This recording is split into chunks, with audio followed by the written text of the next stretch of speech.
He actually had killed 7 people the week before, and he was cornering us, and he had his gun. We were trapped, and I remember thinking beforehand, like, we shouldn't be going this way.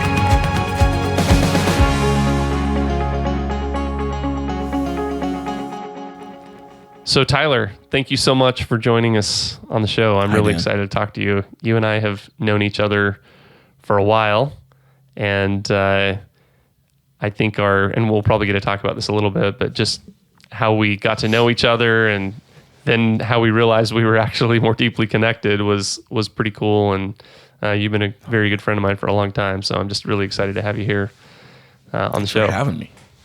Yeah. I'm excited too. We're cousins. Absolutely. We have to do this. Yeah. So why don't we just start with that story? So we were both working in Salt Lake at a tech company downtown, and we had a really tight-knit team there. And I think, you stay in touch with most of those guys, as do I, pretty regularly, even though it's been a while since we all worked together. And I think you actually still do work with a couple of them now still. Yeah, just somewhere else. Yeah. And I think it was one Sunday we were doing some family history research, and I was looking at a fan chart, my own fan chart, and I saw the last name Spendlove on there, just a couple people away. I'm like, I only know one Spendlove on planet Earth, and that's Tyler. And so I immediately called you, and you had me call, I believe, your aunt or someone in California. Is that right? Aunt Kim. Aunt Kim. Yep, she does it all. I called your Aunt Kim, and she obviously was a pro, because the question is like, okay, so who is it you're seeing on the fan chart? And I told her, and she said, oh, yeah, you and Tyler are fourth cousins. It's just like... Which is crazy, because you're like 7 feet tall, and I'm a solid 5'5.5". So, I mean... Well, and I'm the tall and dark, and you've got the ginger going, and you're funny, and I'm austere, and we're very different from each other. But it was pretty cool to see how closely... I mean, sure, we're all related to everybody, but it was no, ninth cousins, 10 generations removed, or anything crazy like that. It was just... it was so close, and I think that really has strengthened our relationship. Just knowing that it's more than just friends. Like we're pretty close family, actually. Definitely, yeah. So pretty cool. But in the interest of our topic here, and just kind of talking about the journey of your life and your testimony of Jesus Christ, I would love to have you just kind of introduce us to your growing up years. You grew up in Salt Lake, I believe, just a block or two from where you live now. So what was that like? Yeah. So I don't know. We had a good life, and I talk about it with my wife all the time, because I always thought I'd marry someone very similar to me, and just kind of the similar background, growing up, and we were.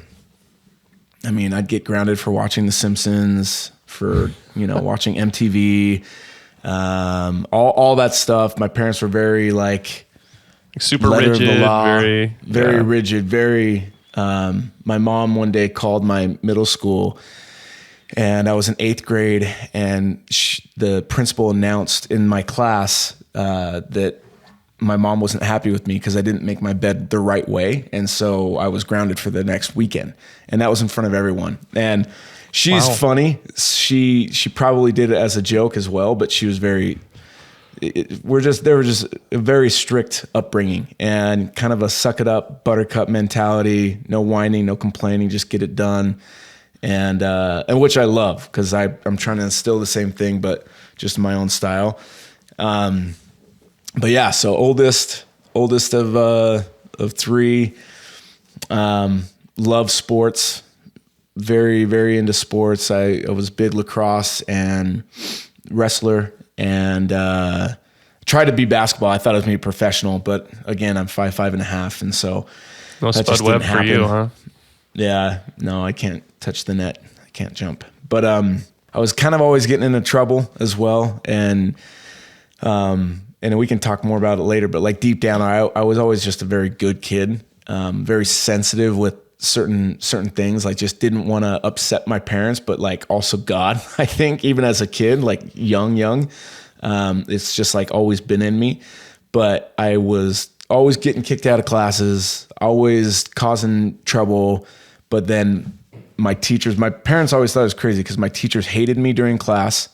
But then after class, they would let me take an hour of their time or 30 minutes of their time catching me up on what they had taught in class, because I was like, they just knew like, man, something's up with this kid. He's weird. Like, I don't know. They liked me. They hated me during class, but they couldn't help but not, they couldn't stay mad at me, I guess. And so, because I wanted to learn. And so it wasn't for lack of trying. No, I tried very hard, but I just loved to talk during class and tease people and whatever. But school was always hard. So very, very hard. Barely graduated. And this podcast isn't going to go to too many people, right? Because I don't want like my bosses to know, because everyone thinks I'm super smart.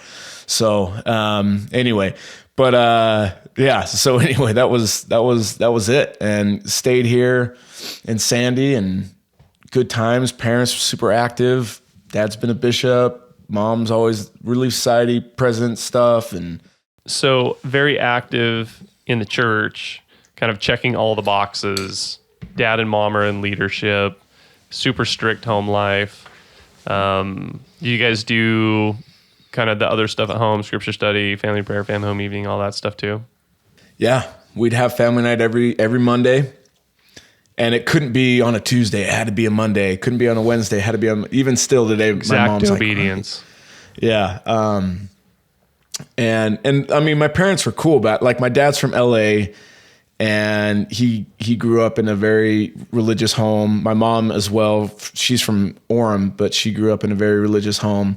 So they were both raised by like great parents. Like, I'm very blessed. Like my grandparents on both sides are very, I mean, they're super dead now, most of them, but they were very much in love and active and good people. I mean, I'd always go to my grandpa Spendlove's house down the street. They lived kind of about 5 minutes away from us. I'd mow his lawn, and I remember I'd break his sprinklers sometimes, and I'd always get a pop in the head, a little slap in the head, and and him shaking his head, "What are you doing?" And then he was quick to love, but like, at both sides, both my grandparents, grandmas and grandpas were awesome. One is still living. She's living with my parents, and she's 98, doing her workouts every single morning. She's a freak, and I love it. But yeah, so parents were super. We had scripture study every morning at 7:00 before my dad would go to school or go to work, every single morning. So I don't ever remember missing. I remember having 103-degree fever when I was in high school on Sunday. And I remember my dad being like, "What are you going to do? Like, are you going to miss church? Are you going to stay home? Are you going to stay home? Or are you going to go to church?" Wow. Because you have a responsibility passing the sacrament. And they're not that, I mean, you meet them and they're awesome. They're just old school. I don't know. And so I went, and and then you gave everybody else 103-degree fever. Yeah, everyone got strep or whatever it was. But at least we saw Tyler pass the sacrament, So what was that like for you, kind of from an internal perspective? So all the external things were there. What point in that process, or was it in that kind of process of growing up and being at home, that you started to really kind of feel more deeply about Jesus Christ, about his gospel? I don't know. I was like a rebellious good kid. And so never got in too much trouble, but like I would, I'd sneak out at nights, out my window, be out and about all night with the buddies, toilet papering or whatever, like all the silly, stupid stuff that you do in Utah, that whatever. And so I had a really good group of buddies that were all really good dudes, active. We just loved to have fun, and we loved to kind of push the limits a little bit. I always was bugged that my parents were so strict. I was always grounded all the time. When I didn't come home on time, this happened a few times. My parents would lock the doors and I would have to just like sleep in the garage, or I would hang out. Yeah. Cause they were like, if you're not going to be obedient, then, but it's because you got to understand, I did this every week. It was a fight every single week with my parents. So they were at their wits' end with Tyler come home all the time. And I hear stories even today, like still like, Thanksgiving just was last week with my family, and hear stories from my little brother and about what he got away with and what he got to do and his curfew when he was a kid. Like all my siblings were really good.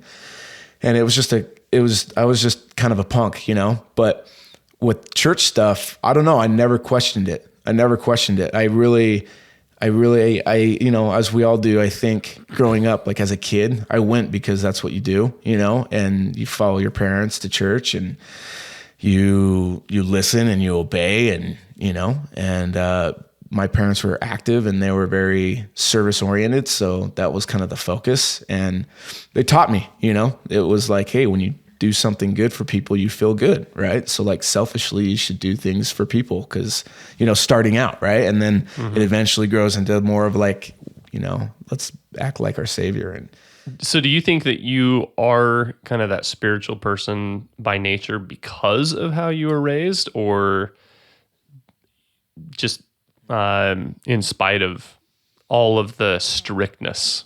I think if I didn't have my parents and how strict they were, I really probably would have done a lot more, you know, just really got into some big trouble, I think, you know, just you got in trouble a lot. I got in trouble, but it wasn't like, I wasn't like out smoking pot, or I wasn't drinking. I wasn't, you know, I wasn't breaking into the store, you know, I wasn't like looting and robbing and stuff. I was a hothead as a kid. I was a very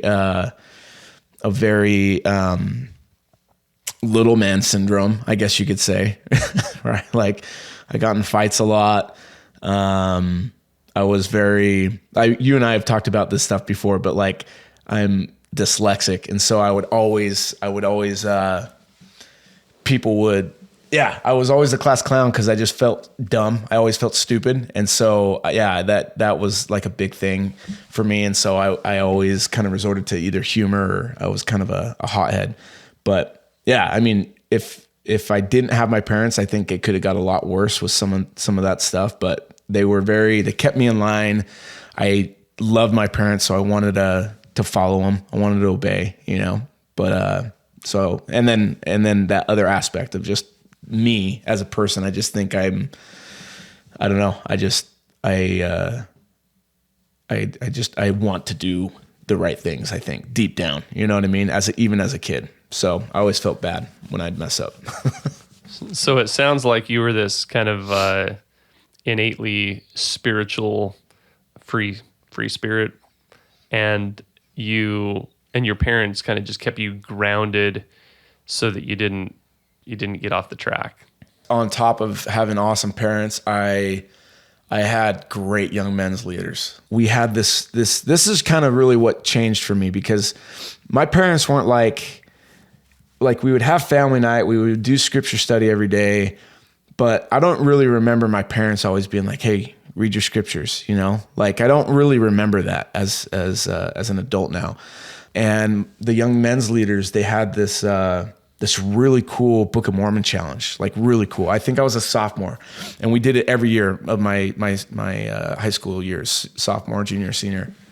And it was like, they had a big old poster. We had 3 or 4 different teams. Each young men's leader had his group, and every single week they would call us. Every single like Sunday morning before church, they would call us. And we didn't really have phones, and you know, so they couldn't text us. But they would call us and they would ask us, "Hey, how many days did you read?" And the goal was just to read a page. That was it, just 1 page a day. And so if you read a page a day, there's like a whole point system. And, you know, at the beginning of the year, we would start out and like everyone would pick a character from the Book of Mormon, right? And, you know, and I can't remember all the details behind it, but it was a massive poster. And like every Sunday we'd go to church, you know, in young men's, and we'd be in young men's and we'd be able to fill in, like color in like what we've done, you know, and all the things, right? So And then there was always a group reward and an individual reward at the end. And so it's like, and so one of my young men's leaders, he's still to this day like a big mentor of mine. His name is Todd Sylvester. He's just such a good dude. He had, actually, I don't know if it was him. I think it was another young men's leader, but he had a cabin up in Park City. And so like that was the big group reward. We'd all go, we'd sleep over at the cabin, and it was right on the golf course up there. And we would like play capture the flag at night on the golf, like just fun stuff, right? As kids, like you're like, man, this is a blast. We'd wake up, eat just a ton of pancakes, whatever. But then they would give out like individual awards. And for, hey, oh, you read the Book of Mormon. There's some dudes that, nerds, like freaking nerds, that would just read the Book of Mormon like 3 times in 1 year. It's like, come on, guys. Just kidding. They were awesome. But for me, it was like, I would read. And so honestly, that started it all for me, Dan. It was like, I started to read the scriptures, and it would be like, if I'd get home super late at night from sneaking in or whatever, I would never go to bed without reading at least a verse, like all the time. I would read a verse. I would never go to sleep without reading. And so I think for the 3 years that we did that, I don't know if I missed a day. If not, maybe I did once in a while, but it wasn't a lot. And that carried on through my mission, and then till today, actually. So that was where it started though for me, where I was like, I remember only one time though. I remember a lot of the times I would just read to get it done. You know what I mean? And to tell my young men's leader, yeah, I read every single day. But I remember there's one time I read, and then I went upstairs and I told my mom and dad about the story, and it was in the Book of Mormon, and I think it was Captain Moroni, and we like kind of turned it into an impromptu scripture study. And I still remember to this day, like that experience, I remember being like enthralled, like so captivated. And my mom and dad read for like 30 minutes, and then we had a discussion, and I remember just saying, hey, can you keep reading? And they were like, no, like we got other things to do, And so that was really cool. But I didn't have a lot of like nights where I was staying up and like, holy cow, this is rad, It was more of like checking the box. But my big experiences happened on the mission. So it sounds like your leaders were just trying to build a pattern of consistency in the lives of their young men to get them in the scriptures, knowing that, most of the time it probably isn't going to be some great spiritual experience. But if you have one amazing spiritual experience over the course of the year, that could be a game changer. Yeah. Yeah, honestly, I don't know, whatever they were doing, it worked for me. And I even know with some of my best buddies to this day from that ward, we're all still close, and there's a lot of us that are still pretty tight, and I know that they're staying solid, So, yeah. But these young men's leaders were champions. It sounds like you really did have some fantastic leaders that were just so consistent in helping you progress. So, graduate high school, what's next? Man, like everyone talks about their missions and all the things, and man, it was a game changer for sure. Like for sure. What were kind of the big things that happened or that you experienced on your mission that made it such a game changer? There's like two aspects to it. One was like the spiritual side, game changer, and I'll talk through that a little bit. But then, two, it was just really hard. Like everyone has hard missions, I think, for the most part, but yeah. So I'll kind of tell you the MTC, Dan, was where my testimony, when we talk about Christ, right? Like that's when it really started. Like I think I was born with the testimony of Jesus Christ, not like church, like whatever. I was born with the testimony of Jesus Christ. And I was in the MTC, and I got in trouble because anyway, I was being too rowdy, And we had a really awesome group of guys, right? There was like 12 of us sitting in a little room for 12 hours a day or whatever it was. I was hyped for my mission.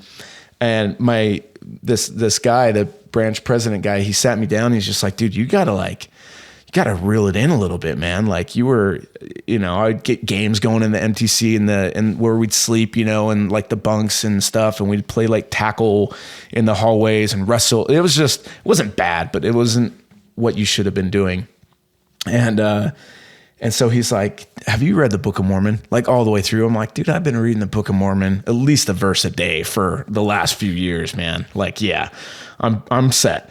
And so anyway, he challenged me. He just challenged me. And then it turned into like, he challenged our whole district to read the Book of Mormon before we went to the field, to our countries, And I just remember being so bugged because I like dyslexia, like it's hard to read, right? Yeah. And I'm like, how do I do this? And I remember just like test taking in school, like the anxiety. I remember after like even a couple weeks, elders are like, done, read through the whole thing. And I'm like, holy cow. So I was the last one to read it. And I finished it like a day before we left. So it took me like 3 months because this was at the very beginning of the MTC with the challenge. And it took me a long time, compared to everyone else. But that completely like opened my eyes to the Savior and to just the Book of Mormon. And I always had like a pretty good foundation, I think, of the gospel. Just because, again, parents, leaders, like consistency is so big in life, right? Like going to church every single week, even with 104-degree fever, all those things, right? Like I built a pretty good foundation for me. But the true conviction, like my personal testimony was like, I still think maybe I was hanging on my parents a little bit and, and in Utah, that's what you do, right? Like you go on your mission, right? Yeah. And so I just remember like the stories, just like of Nephi and Lehi and like just Enos. And I love that wrestling with God and all those awesome stories and those great examples. And Moroni, that was like when I was like, man, like Moroni, Satan was too scared to like even tempt. He couldn't tempt Moroni, and I'm the worst at scripture mastery. Like I can't quote anything. I always botch it. But, so that was really where the MTC like hit me hard, and I needed it for my mission. I needed it. What was it about that reading that made you kind of draw closer to Christ? Because you mentioned earlier that, the MTC was where your testimony of Christ really began to flourish in a way that it hadn't before. Was it because of the reading of the Book of Mormon, or was it just the environment and the change of the environment? Yeah, it was everything. It was everything. The Book of Mormon was obviously huge. Like I just was so pumped and so excited to go back to the dorm or whatever we called them to read, and to like just dive in, but the MTC in a whole, it like was phenomenal for me. I loved it. I loved having the speakers come. Elder Holland came and like just rocked the socks off of everybody. It was awesome. Like the whole thing was great for me, except for the food and the MTC. I was so bloated. Anyway, but yeah, I think the Book of Mormon was, I don't know, just the examples of these people that I thought were like, you look at them, I guess maybe now as a man and who I am now, like looking at it, it's like, man, these guys were just dudes being guys that loved God and were trying hard, like, but as a kid and as a missionary, it's like, these guys were so like special, and then I think as life goes on more and more, it's like, man, that can be me, like, will I sit there and chat with God right now today, like face to face? No, like it's not necessary. It's not needed. Right. But man, I can have that same type of faith. And so that's where like faith really came in, and it was really important. It was a really important thing for me on my mission, because my mission was pretty, in my opinion, it was pretty tough. And you think, because going down to South America, right? Like someone listening to this that went to like Italy or Germany, right? It's like, what are you talking about? Tough, man. Like I baptized people for sure, you know? And it was just it was a very challenging time with people, with companions, with obedience, with some just violence, you know, like getting shot at, hiding under trucks, getting in fights, like fist fights, getting choked, getting robbed, gangs set my house on fire. Just a lot of different things that were, you know, teaching someone and coming back the next day and they were dead. They got shot. That happened a couple times. And then on top of that, like I had some really crazy experiences with companions, like sneaking out in the middle of the night and hooking up with ladies and smoking pot and just doing a lot of crazy things and weird experiences that I had to like listen to the Spirit and figure out like what's going on here and there. And it was like a time where I had to really, like I told you this before, but I always thought as a kid, like I was dumb and I was stupid and I was just like, it was just all about humor and sports for me, you know? Yeah. Those are the distractions from the things that ailed you, so to speak. Yeah. Yeah. Like the bully in my head, right? Like the inner critic where it was always like, you're not like, just make a joke about yourself. Like keep demeaning, if that's the word, like yourself, if keep making fun of yourself or whatever. Right. And so, on my mission, I just remember I was folding pamphlets because I was the El Comisario. I was the dude that I was in the office for like 6 months. And, but I was in charge of the 2 cars that we had. I was in charge of like the mail, you know, my companion was the finance guy. So we got to live with the assistants and do all this and that. But, I just remember sitting one day up in the office and I was doing the mail and just remember thinking like, man, like I am much more than just a clown. You know what I mean? Like I'm much more like, there's a lot of potential, you know? And I remember that was the first time where for me, I was like, man, I could do some cool things in life. You know what I mean? And, but yeah, the testimony though of Christ, like every single day was just stronger and stronger. And the miracles that I saw with people and the great things that happened on the mission, like I can't doubt it. You know what I mean? I can't like ever deny that type of experiences that I had. What were some of the miracles that you saw? Something you can share I there? mean, even the little ones, right? Like, I don't know. I don't think they're little, actually. I think the big ones, like with people just finding love of Christ, like watching people go through repentance and like, and really feeling the Spirit and feeling that joy and feeling the need to get baptized and to have, you know, make these covenants with God. Like those type of miracles were just like really, really cool to me to see people dropping, you know, their addictions or whatever, right? To be able to get baptized and to go to church. Even the miracle of like just showing up at church on Sundays, right? Like you make an invitation and you invite someone to come and they show up. That's like, those are the little ones where for me, I'm just like, holy cow. And like hearing, like me hitting my knees hard every single morning, every single day, and like asking for these people to show up, and then they would, you know, or like really, you know, and again, it's me having faith, but then also being prompted to help people, you know, those are big. And then there's all the cool stories, right? Of like, don't go down this street, go down that street. Like I had that a couple times. I didn't listen to that one time and I ended up in this like weird alley and, we turned around and there's a kid, they called him Mala Vida. Bad Life was his name. He was 15 and, he actually had killed 7 people the week before and he was cornering us. And that was probably one of the scariest times in my life. He wouldn't, like, he had some really bad intentions. And so I don't know what I said, but I, you know, talked us out of whatever was going to happen. Cause he had, and I didn't tell you, but he had a gun in his hand. So he had his gun, we were trapped. And I remember thinking beforehand, like, we shouldn't be going this way. And we did it cause it was kind of a shortcut.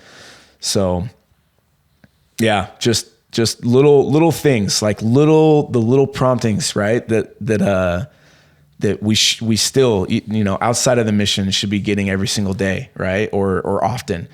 That was pure on the mission. You know what I mean? Like, it was awesome. Yeah. You mentioned that some of these are kind of small miracles, but maybe not so much. Like, I remember being on the mission and the amount of effort and work that you had to put in just to get someone to come to church. Yeah. Right. For the first time or the second or the third. Like, it was a miracle. That a lot of times that they did show up. Because I know for me at least, and it sounds like maybe a little bit for you, like it wasn't as frequent as you would have liked it to have been. People were always welcoming and let you come in the house and talk to them or whatever. But when it came to them actually needing to do something, it was a little less willingness. So I think those were miracles, especially when you started to see their hearts change. Was there anybody in particular or anybody that you taught that you saw that change in them? Oh yeah. Yeah, definitely. There's my lady, Hermana Maria. She was beautiful, tall. She was like your height, dude. She was like 7 foot tall. And you're not that tall, but just an amazing older lady that was just so faithful, like crazy Catholic. And yeah, it was a really cool experience, knocking doors. We were always knocking doors. But yeah, Hermana Maria, she was very Catholic, like very active. She went every single week. And that was I was in that area for, a handful of months. It took it, but we did, man. It was cool. Like, I just remember teaching her, and she was I remember her whole thing, actually. She was very, what's the word? Like logical, and she was very religious. But I remember for her, it was like, yeah, why wouldn't there be prophets in America? Like, and why wouldn't we have prophets today? Like, why would God just stop everything at the Bible? And I remember her saying, like, that was something for her that was always so hard in the Catholic Church. Like, she didn't understand why there was no longer a prophet and apostles on this earth talking to God and like giving counsel to the saints or to the world. Right. So, yeah.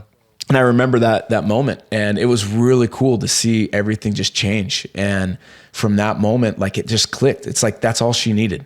And it wasn't like, my Spanish was probably horrible. My companion's Spanish was horrible for sure. Like, we both just were like a bunch of gringos thinking we knew Spanish, but like, for her, that's all she needed. And, I actually checked, it was about a year ago, and she's still going every Sunday. She's as faithful as she was as a Catholic, but like, she's got she was a temple worker, like a really cool experience, and I had a couple of those. I didn't have a ton of baptisms compared to other people in my mission. I don't think, I don't keep track or whatever, but I just remember always on my mission, like, man, everyone's getting these baptisms. Like, what's my problem? But, I just, there's a lot of cool little stories of people just finding Christ. It's all about Christ. Like, the church is cool.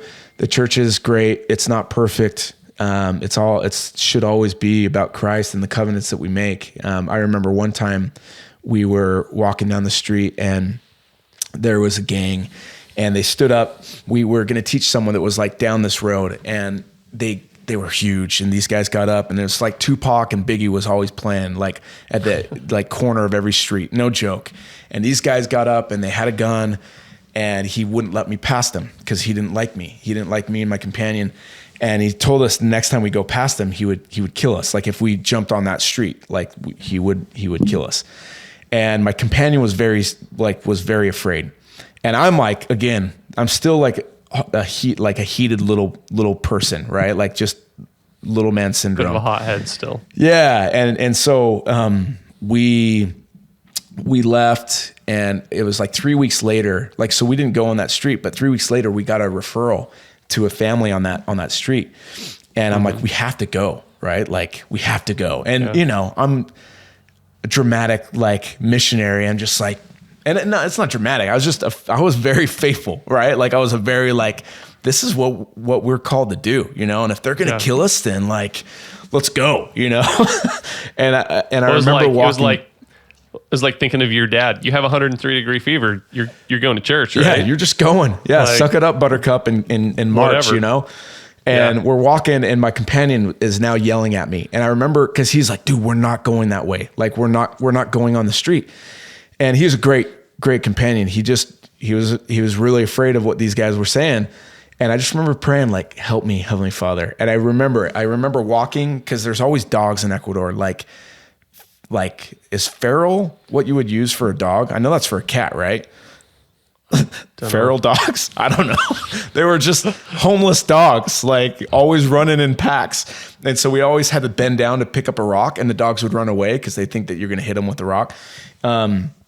Anyway, and I just remember a dog walked right by me and, like, was growling at me like he was going to bite me. But I just remember I was so focused on my prayer, and I'm like, please help them not to kill me. And I'm like, these guys, there's a family that needs us. Please help them, or help me. And so I guess this is a little miracle, actually. And all the guys stood up. They saw me coming. They stood up. And I remember it was like a silver pistol. It was like a massive gun in his pocket. And he puts his hand on his gun, and I walk up, and I don't know what I said. I know that I said something about my height. And they died. They all laughed. They couldn't stop laughing, actually. And then they started talking to us. And then my companion finally came over. And anyway, it turns into a really crazy story. I haven't told this in a little bit, so I kind of forgot. But it turns anyway, they became our protectors, if you will. And they let us onto the street anytime we wanted. And let's just say I got robbed like a month later by a gunpoint, me and that same companion, and by two massive dudes. And, you know, the little man syndrome, right? When they get off their bike, they were on a motorcycle together, two dudes over like 6'5", no joke, get off a little motorcycle together, and they come up to us. They have a gun, one has a knife, and I put my hands up instantly. Like, not like hands up like I surrender, like I have my hands in a fist, like it's game time. And my companion's like, are you stupid? I remember him yelling like that. And I was like, what am I doing? So I put my hands down. They robbed us. They took my companion's shirt, so he's just hanging out in his garments out in the middle of the street because it was a really nice shirt. It was our service day, and you're not supposed to wear nice things ever. And he did. He wore like a really expensive lacrosse soccer shirt from that country that he bought from the mall. That's like $50, right? Anyway, and so the gang that we became friends with found out that we got robbed by these guys. So we left the next day to go track, go back and knock doors. We got into a family's home that was a member. They're like a little less active, but they're like, elders, we heard about your incident last night. Are you guys okay? Blah, blah, blah. And then they go, did you hear what happened? And we're like, no, what are you talking about? And anyway, it turns out the gang that I made friends with found out, and in the middle of the night, took the two guys out of their homes and beat them, and did a lot of things for us, and members had to go, and actually people from the street had to go and stop them because it was getting pretty intense. So that I guess was a miracle, and we taught that family, and then out of that gang, I actually we got like 3 or 4 of them to go to church a couple times. And that was really, really cool. It was really cool. But yeah, just a lot of cool, crazy experiences. But like, it was the Lord was in everything, right? Like every prayer, every thought, it was a time that, just changed my life, I think. That's amazing. So you have this incredible mission. You come home with a much stronger testimony of the gospel and of Jesus Christ. And then what's next? Yeah. We me and all my buddies that I grew up with, like in the same ward, and some other guys that we all like hung out with in high school. We went to college. Those that could get into BYU went to BYU, and then those didn't. We went to UVU, and we all lived together in a duplex. There's like 12 of us in a duplex where I think we were only supposed to have 4 people, and rent was super cheap because we split it 12 ways, you know, but, just had a blast, and I don't know, man, like I was super active. You know, I had you play lacrosse for UVU? Oh yeah, I played lacrosse at UVU for 3 years, 3 seasons, and that was a blast, and had a great time. Like, so I worked full time selling contacts at 1-800-CONTACTS, and then in the summertime I'd go and knock doors, you know, selling security and selling a bunch of stuff in Alabama or Oregon, wherever. And then, yeah, but during the school season, it was lacrosse and school and work. And yeah, it was a blast. We had a ton of fun. A lot of really good times with the buddies. And yeah, I mean, and is that where you, go ahead. Sorry. Yeah, no, I was going to say, so we lived in a duplex. And I remember our first year there, we were like, man, wouldn't it be so cool? Because we knew that the duplex next to us was going to open up for the next year. Like everyone there was moving out. Yeah. And we all were like, it would be so awesome if a bunch of ladies moved in there. And anyway, God heard our prayers and threw in a bunch of awesome ladies, beautiful, fun, awesome ladies. And so we had a blast. And that was where I met my wife. She was one of those senoritas, and it was a little awkward, to be honest. And that was kind of I mentioned early on in this podcast that I always thought that I would marry someone like me, from a family like me, testimony like me, you know, like, just because, again, you got to remember, that's how I grew up. My dad was a good, faithful dude his whole life. He had 2 great parents that were faithful and active. And he met a lady, my mom, that was faithful and active, had 2, you know what I mean? Had 2 active parents, and just fit the mold. Yeah. That's kind of what I thought happened. And so, met my lady, met Aubrey, and, you've met her. Like, she's amazing. She's awesome. But, it was I don't know, like, if you want how much of the story you want, but like, yeah, give us a story. The Lord was obviously involved in everything. Yeah, man. Like, so, all right. So we met. The first time I met her, it was really awkward, and I was very embarrassed, and I never get embarrassed. We were hanging out. All the ladies were at our house, all of our neighbors, except for Aubrey. And everyone found out that I played the guitar a little bit and liked to kind of sing or whatever, right? And so they're like, "Oh, we have a roommate that that has a guitar." And we're like, "What do you mean you have a?" And at this point, like, we had known we were like hanging out for 2 weeks. We're like, "What do you mean you have a roommate? Like, we haven't met her." And I had seen this girl from afar, and she had this boyfriend that had hair longer than she did. And like, he stayed the night a lot. So I'd kind of seen that, but I never had met her. So they called her, they told her to bring over the guitar. She came over, she opened the door. She had like just gotten out of the shower. Her hair was wet. She's from New Mexico. She was wearing this like ghetto, like old soccer sweater, hoodie, brown one, from New Mexico. And from her high school. And it's just, anyway, but she was shocked, and she was like, what the heck? She didn't know that like there was a bunch of people.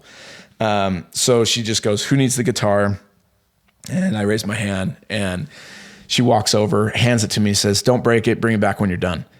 And she left, and we're like, what the crap? But I'm like, no, like, sit down, and I'm trying to be all like suave and stuff. And I'm like, "You're going to sit down right now, and I'm going to sing to you, and you're going to like it." And so she sits down, and I start singing, and like, I don't know, I did it all the time. That was like our move, as guys, like, give Tyler a guitar and then whatever. And she just goes, "Ew." And I stop and I look at her, and she's like, "That was the ugliest face. Like, what were you?" Cause I do, like, I don't know. I don't even know. I just made a weird face. And she goes, you know what? Like, I'm done with this. Have a good night. See ya. And she gets up and leaves. And we're like, what? And I'm like, who is this woman? Like, I'm going to know her. Like, I'm going to conquer, you know? And anyway, it was, as I got to know her, she comes from a very broken home. Her dad is like on his 6th wife right now. Her mom is on her 3rd husband. Like, she basically raised herself, you know, like very crazy background. And, her dad's awesome, by the way. He's a bishop now, which he was never active. As long as we've been married 12 and a half years, his 6th wife, like, has really whipped him into shape. This woman that he's married to now is amazing. And I've never seen him like this in our whole marriage. Like, the last 4 years, he's just completely changed. And it's really cool to see actually the atonement and all that stuff with him. That's a whole nother like discussion in itself. It's been really cool to see. But yeah. And so Aubrey, it was really hard because we just started dating a little bit. And then it was like, I'm just like, man, she's not like me though. She wasn't active. She wasn't, you know, she was like basically living with this dude, and she, you know, like she did not have the same childhood that I had. And anyway, yeah, it was pretty interesting, and really good buddy. One of my best buddies today is a guy named Brock. He was a roommate, and he and Aubrey were really tight. Like, they were running buddies. They ran a lot. And he just was like, hey man, like, there's something about this girl, and she's a catch, and you need to like stop. It was like a judging thing. He basically was like, you need to like stop being such a jerk. And you know, you think you're so high and mighty or whatever. Like, and this is in my bedroom in our duplex. And I remember him just saying like the atonement is real. She can change, and like that background doesn't have to be like your background. And it was like a slap in my face. Like I felt embarrassed. I felt ashamed. I felt like, man, I just wasn't treating her. I wasn't mean to her, like face to like, it just in my mind, I like wasn't giving her a chance. You were just better than her in your mind. Exactly. 100%, which is so funny. Cause I married up like, yeah, like she's on a whole nother level. And so, but yeah. And from that moment on, like I literally remember thinking, oh, I forgot about this story, Dan. I just remember thinking like, okay, I'm going to give her a chance. And so we weren't dating actually when he told me that. She wanted to date me, and I was like, eh. And finally we decided like, hey, we should start dating. And I'm like, all right, let's do this thing. And I remember going to, you know, BYU, how they do the Tuesday devotionals. Mm-hmm. Elder Uchtdorf was there speaking, and it was about marriage. And I remember him saying, and I was there with all my buddies. I remember him saying, if you love a girl, like talking to the men, if you love a girl and, you know, like you're attracted to her and she's, you know, active or whatever, like even if she's not, but like she can be active, like just ask her to marry you. And it was like funny because it was like nonchalant, just ask her to marry you. And I remember him going into detail, like why, like, that's like what you need, right? Like be in love, like be attracted, be, you know, all this stuff, but like, just go for it. Don't be, you know, cause we know there's a lot of people in the church right now that are holding back, you know, and staying single a lot longer. Yeah. It's one of those things you don't grow up and find someone to marry, you marry someone and grow up with them. And I think that's probably what Elder Uchtdorf was getting at. Yeah. Was like, hey, you've got the big things, like there's an attraction, you both are good people, you're headed, you know, the same direction, like make it work. 100%. I wish that you could just tell my whole story because you just say it a lot better. So yeah, dude. And that was it. And so again, like the faith, and I remember sitting there in the gym or wherever this thing was with President Elder Uchtdorf and feeling the Spirit. Do you know what I mean? Like I remember that feeling, and I remember my mission and what I had learned on my mission. And I remember being like, and I remember feeling the Spirit when I was thinking about Aubrey, right? Mm-hmm. And I had never really had a girlfriend growing up. I dated all the time, like had a lot of fun, but I always remember thinking, whenever I have a girlfriend, like she'll probably be the one, right? Like that's, I always remember thinking that as a kid. And anyway, I went home. She was there. We went on a run. We're at this park, and she's like, "Are we like boyfriend, girlfriend?" And I'm like, "Hey, let's do this. We're boyfriend, girlfriend." And then on the way back, I brought up marriage, and she's like, "All right." And I'm like, "There we go." And I had my lacrosse. And anyway, I shattered my massive front window because I just chucked my ball, and I was just a stupid little kid and shattered my window. But yeah, and so that was it. And then we got married. Like, we got engaged and we got married 8 months later, because I didn't want to get married during the lacrosse season. And yeah, so we just stayed strong and got married. And yeah, it's awesome. But that was it. Like, it was truly, for me, it was like, I'm going to listen to what the prophets say. And, it sounds kind of cheesy, but it really, for me, it was like, why not? Like, let's take that leap of faith. Let's go. So, and I remember my bishop pulled me aside and he goes, "Hey," because he knew Aubrey's background. He knew her parents, like about her parents and all that stuff. And he gave me a piece of paper, and I remember looking at it, and he goes, and he was awesome. Bishop Judd, I think it was his name. He was such a cool dude. He just goes, just know that when you marry someone that comes from divorce, like, the chance of you getting a divorce is a lot higher. And then every time her parents get divorced, that percentage goes up. And so he gave me this paper of like the percentages. And so basically it was like, Aubrey and I were definitely going to get divorced, like 90% sure, so anyway, we're still here. So look at me now, but anyway, yeah. Okay. So you go from, we're not boyfriend and girlfriend, to go to a fireside, ask her to marry you. You go to the park with her that afternoon. Are we boyfriend, girlfriend? And then on the run back, it's let's get married. And now you've been married for how long? 12 and a half years. Yeah. And I'm really interested in kind of the spiritual aspect of your marriage and your family. What has that been like? And how has she contributed to that? It's all spiritual. You know what I'm saying? Like, and again, it's not like a cocky, like, I don't know. This is a religious podcast, right? So I guess I can talk. Like, for me, yes, it's because of who I am, right? Like, deep down there's definitely been challenges for sure, because she was raised in the church, but not how I was, right? Like, she didn't really have any guidance. She wasn't like on the straight and narrow as a kid, really. She didn't have parents really like that raised her. She had uncles and an aunt that were really good to her. But like, she got sent to her uncle's ranch her junior year in high school because her mom couldn't handle her anymore. So she kind of got kicked out of New Mexico, sent up to a ranch up here in Utah, and and aunt and uncle took care of her and helped her and taught her, and but like, so it was just really different. And even the things like I told you, I got grounded for not making my bed the right way, like cleanliness. Like, she did not know how to do any of that stuff. And that was really hard for me. But like, as far as like spiritual level stuff, like she I don't know, man. Like, it's been an awesome process, like, so we've been married 12 and a half years, got sealed in the Draper Temple.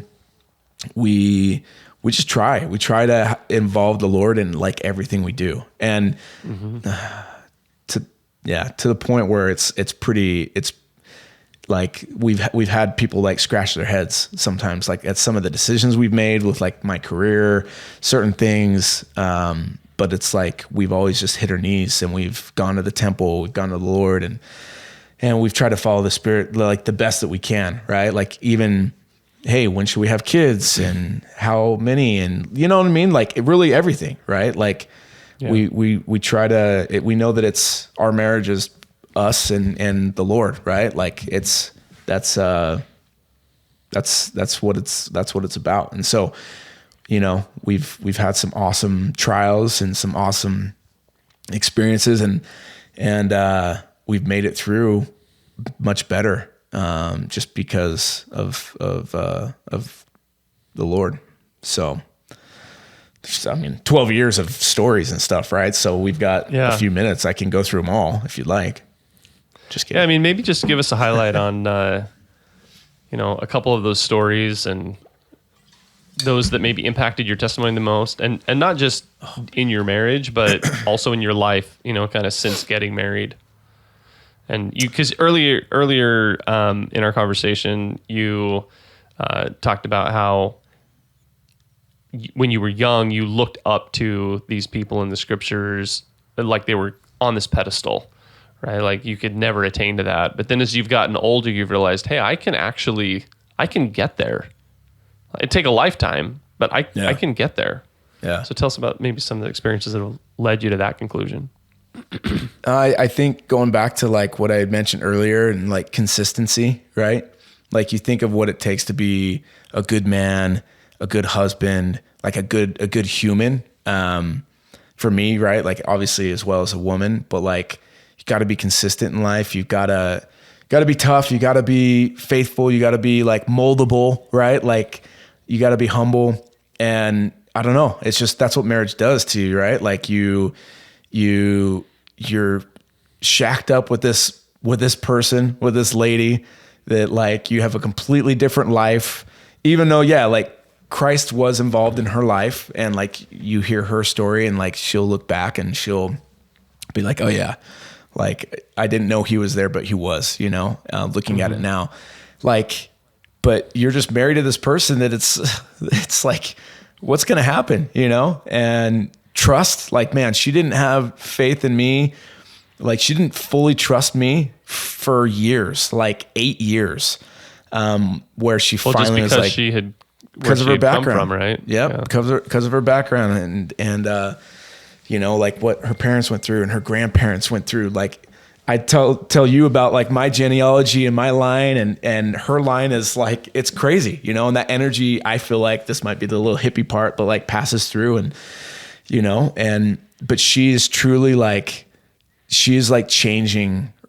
She's like changing her generation. You know what I mean? Like her posterity, and like that line, like of like kind of issues, and it's crazy. It's so cool because, I don't know. I think that, I mean, we can talk so much, Dan, and you and I talk all the time about things, but like, I feel like the point of this life, right, is to progress, to grow, to love, to smile, to have fulfillment, right? Like for me as a man, like that's really what I want out of life, is to feel fulfilled, right? And as a man, like in the priesthood, fulfillment for me is like being worthy anytime my kids need a blessing, anytime a neighbor needs help with anything, right? Like being there for my wife, right? Like leading, protecting, presiding, providing, right? Like doing those things and doing it with pride, right? Like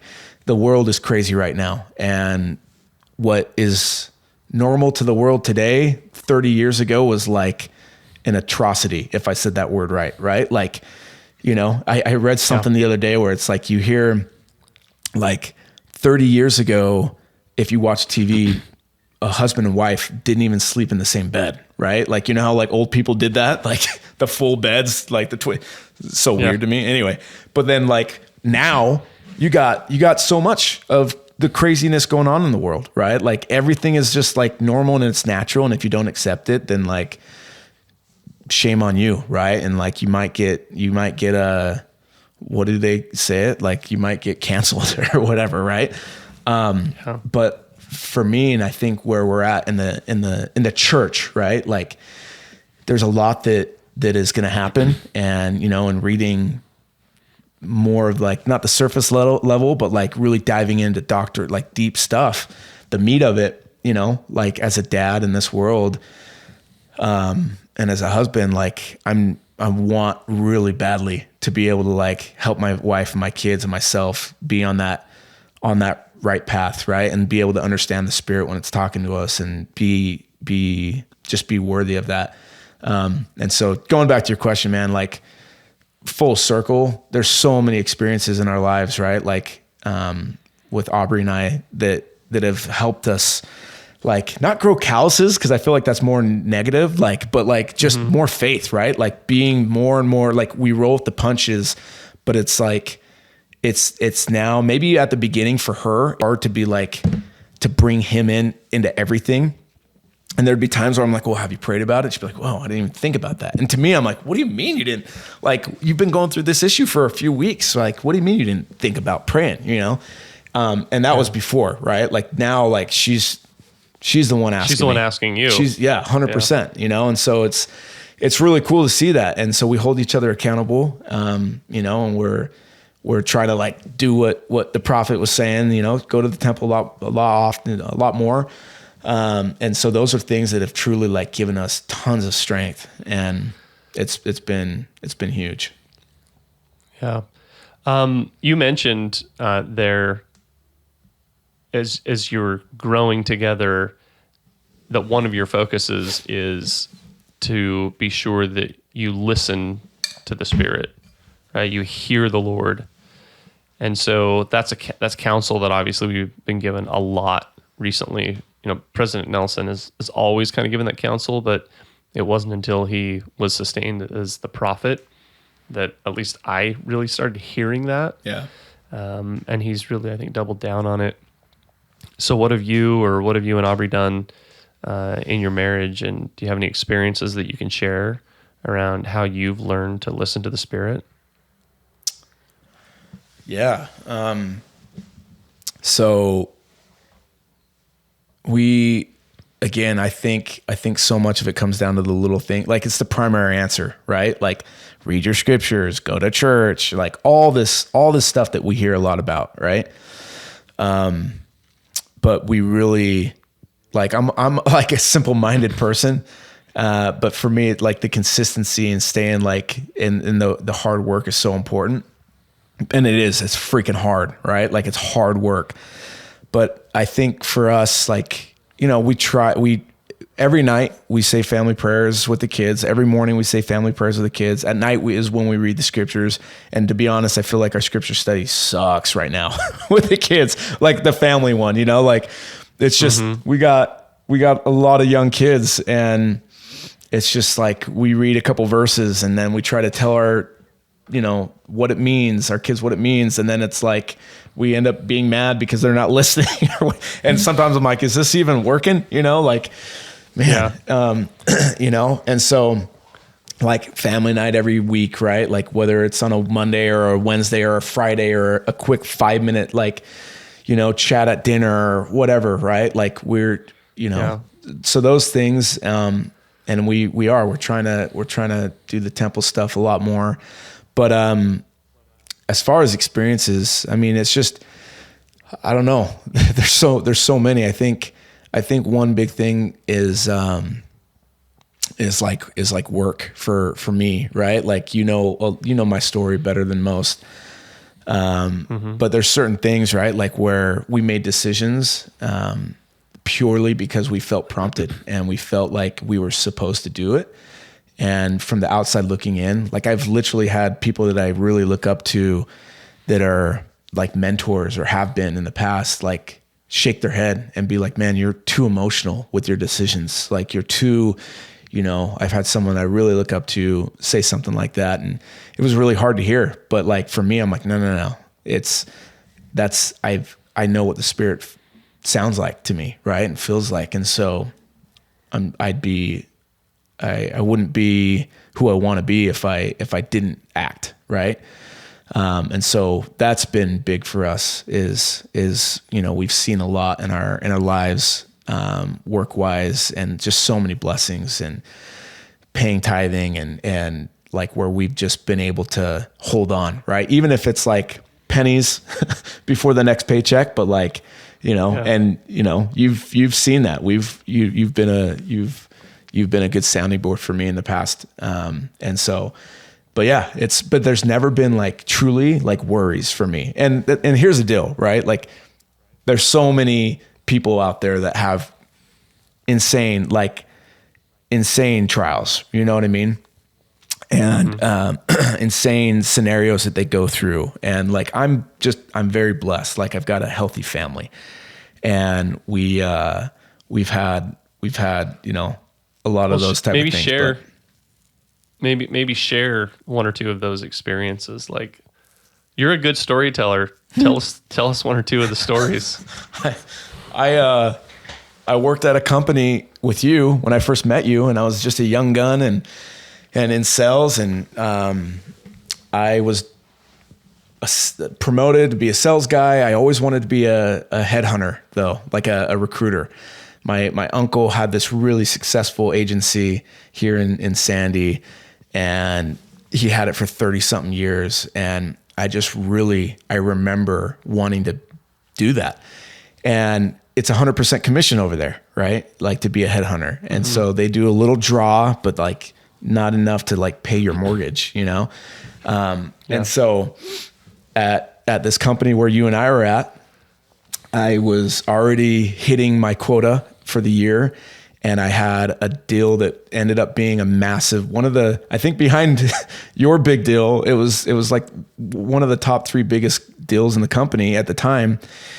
And it was a 2-year sales cycle. Basically, I had been chatting with this guy forever, and you know, him and his whole team and other people. And finally, and so mind you, during all this, I'm like really wanting to, like, I'm already having conversations with my uncle again and my cousins to go over there to be a recruiter. And I kept thinking, like, if I don't make a jump soon, then like I never will, right? Like as I become more and more successful in sales and making those commissions and making good money, then I'm never going to want to go and be like, fine, like I'll live off of my savings, you know. It'll just get harder and harder every moment I wait. So this big deal, they told me that they were going to partner with us, but they didn't have budget yet.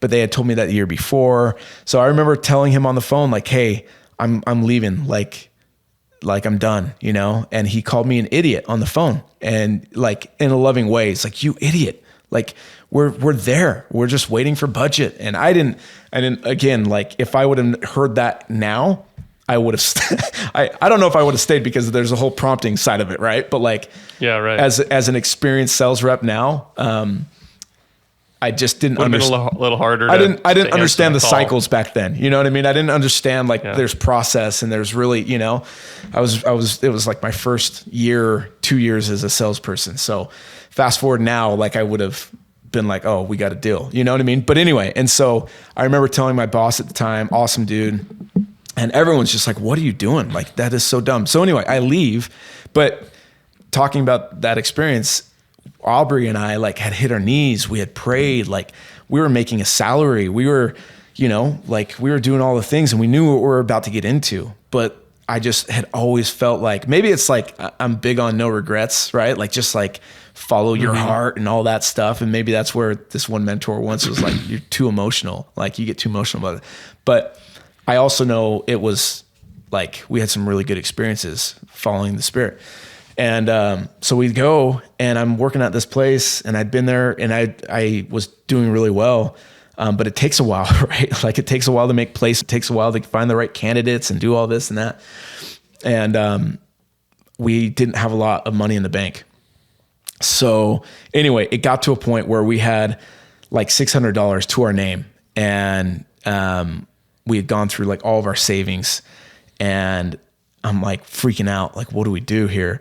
And then I got a text from everyone from my previous company saying like, oh, I bet you feel dumb right now. And the deal had closed. Anyway, the commission was going to be tens of thousands of dollars. It would have been awesome, you know?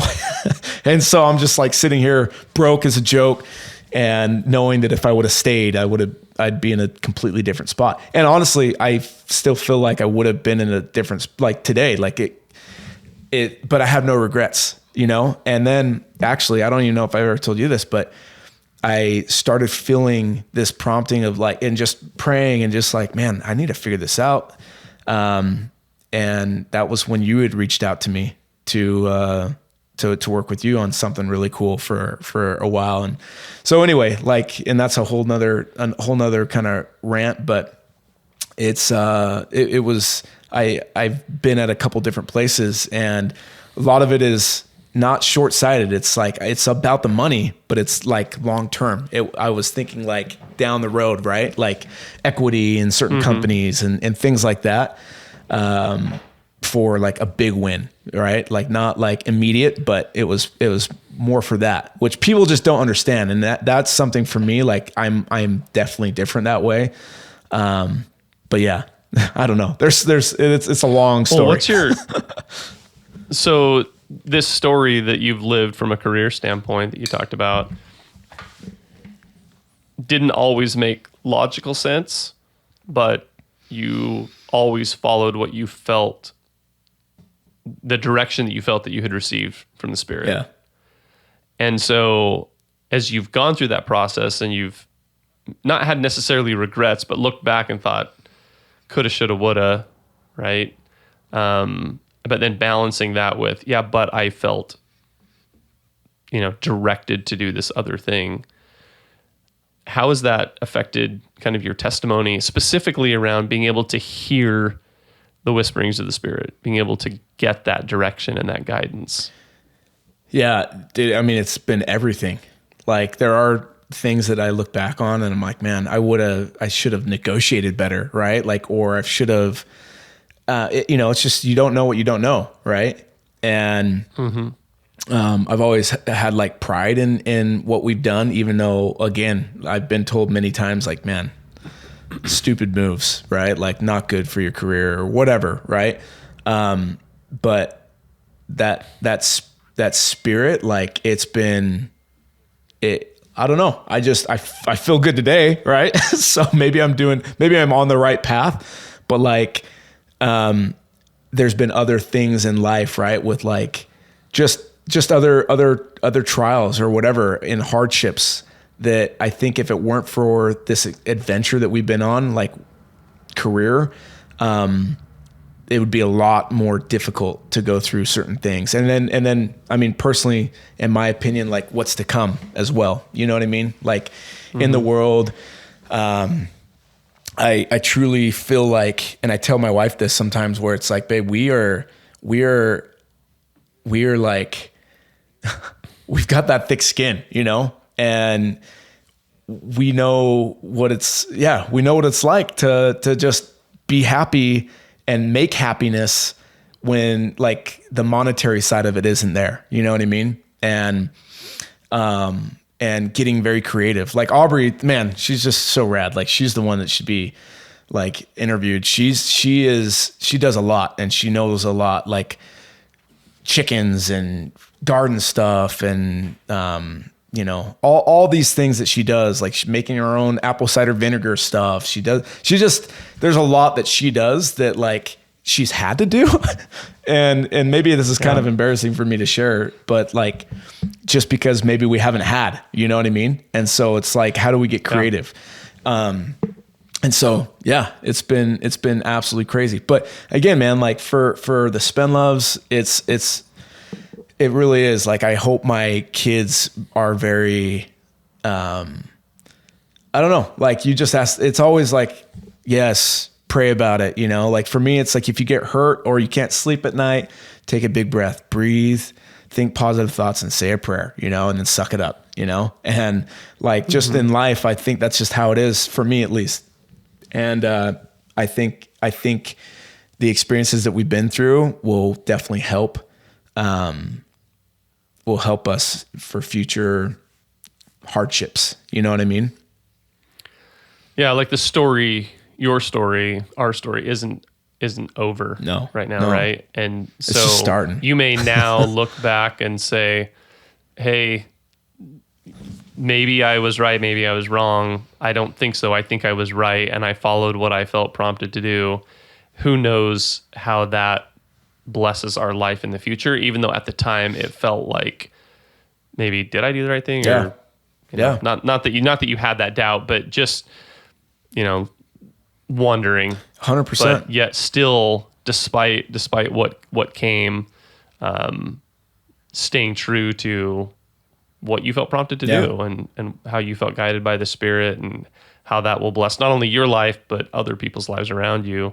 as you move forward through this story of your life.